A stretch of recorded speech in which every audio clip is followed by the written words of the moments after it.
Todo mundo conhece o grande Hulk, o Golias Esmeralda, seja em séries, filmes, HQs, quadrinhos, desenhos, todo mundo já ouviu falar do Hulk. Um personagem bastante icônico, e o que chama bastante a atenção do Hulk é justamente a raiva. É através da raiva que o cientista Bruce Banner se transforma num monstro esverdeado com bastante força. E cada vez que ele tem mais raiva, ele tem mais força. Um ser terrivelmente forte. Raiva é um sentimento comum no dia a dia do ser humano. Hoje, o Neuronerd vai falar sobre o Hulk e a neurociência da raiva. Vamos lá?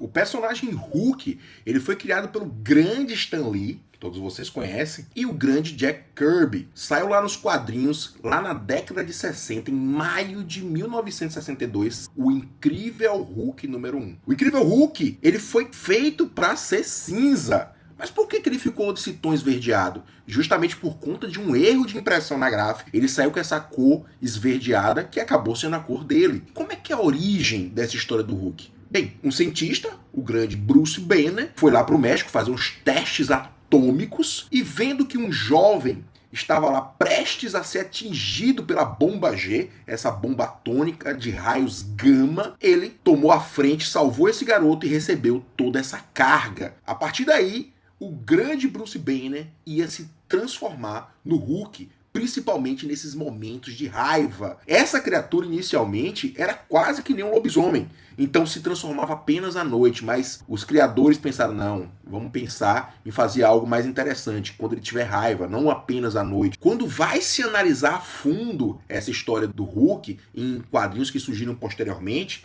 descobre-se que o pai dele era apaixonado pela esposa, porém odiava o filho, porque sabia que o filho tinha alguma coisa errada. Então, aquela história inicial que o Hulk desenvolveu todos os seus poderes com a bomba G, não era bem assim, ele talvez já tivesse alguma mutação. E seu pai também era cientista, mas odiava o filho. E aquela raiva já ficou lá até o momento que ele mata a esposa, e aí essa raiva desse filho piora. Ele vai para a faculdade, foca nos estudos, guarda aquela raiva, conhece até o Tony Stark, e aí que ele vai para todo esse processo, e a bomba G, na verdade, é só um gatilho para aquilo que ele já tinha dentro dele, que o pai havia descoberto. Tem várias histórias do Hulk, várias versões, inclusive, do Hulk. Então, o Hulk cinza, o Professor Hulk, o Hulk vermelho, então tiveram vários tipos de Hulk. O Hulk chegou até a ter um par amoroso. Quando ele foi lá pro México para aqueles testes nucleares, conheceu lá o General Ross. Ele tinha uma filha, a Betty Ross.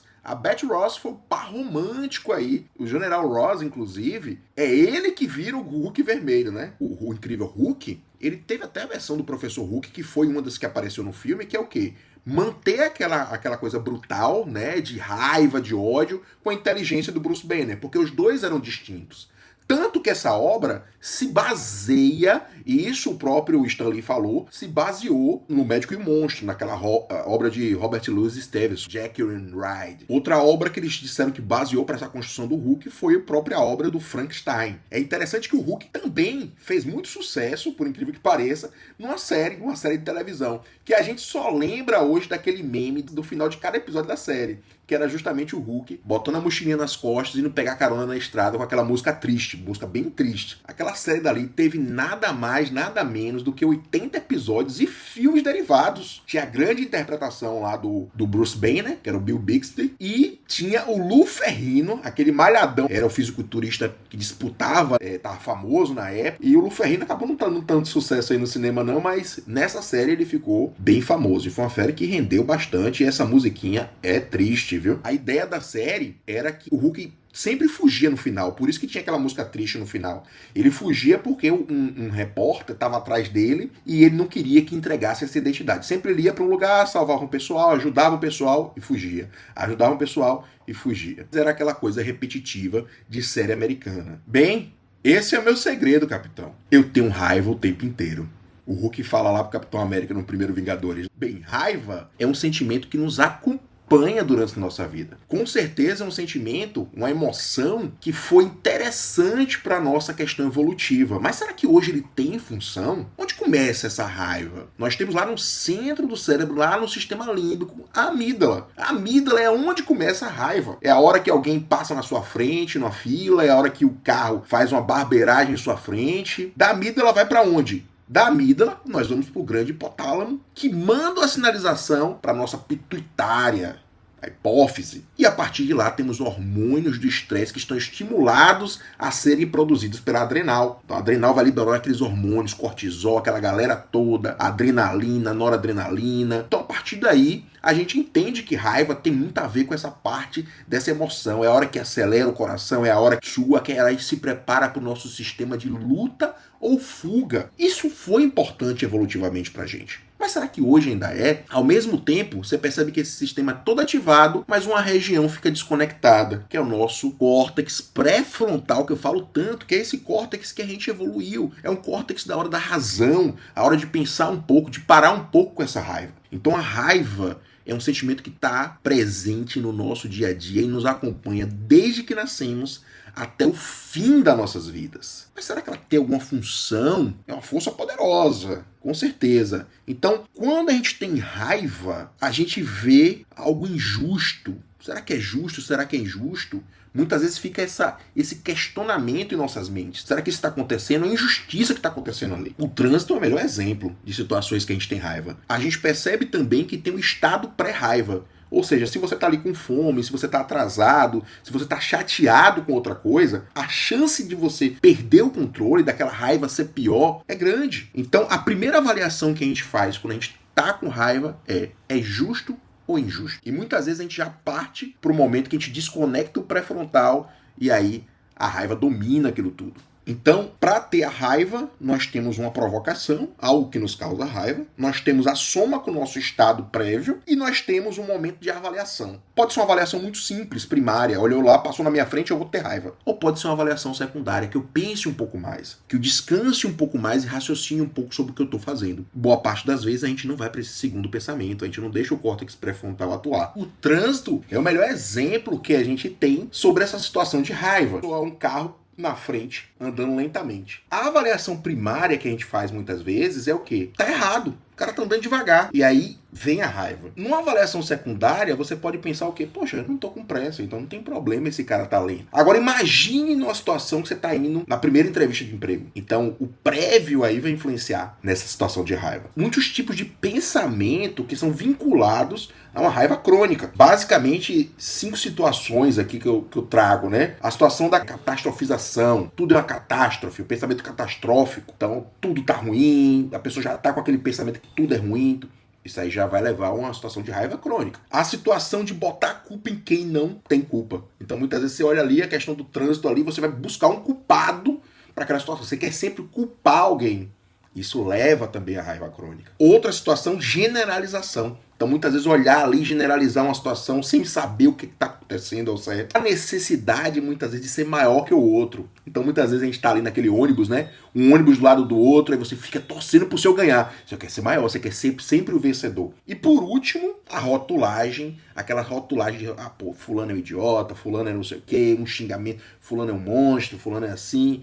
Então, fazer aquele rótulo daquelas pessoas. E isso, quando a gente avalia, a gente pensa nisso aí como uma dissonância cognitiva. Vou deixar o link do vídeo sobre dissonância cognitiva para vocês darem uma assistida também. Mas aí, gente, a gente percebeu que tem uma análise primária e uma secundária. Essa secundária, ela serve para quê, então? Porque a primária servia muito no passado, pra gente escapar de bichos, criar aquela resposta simpática, nosso sistema simpático, que é justamente essa resposta adrenérgica, de luta ou fuga, mas temos também a avaliação secundária, que faz o quê? A gente lutar pelos nossos direitos. Então, gente, a avaliação secundária de pensar, de fazer esse córtex pré-frontal também funcionar, ela nos ajuda. Ela pode ajudar a gente a guiar, a combater a injustiça e não ficar apático. Então perceba que a raiva também tem uma função. É algo que nos chama a atenção, faz a gente ter um comportamento mais evoluído. Então existe um aspecto positivo da raiva. Lógico que quem sente raiva cronicamente, como a gente viu, libera hormônios de estresse. E hormônios no estresse faz o quê? Aumenta a possibilidade de doenças cardíacas,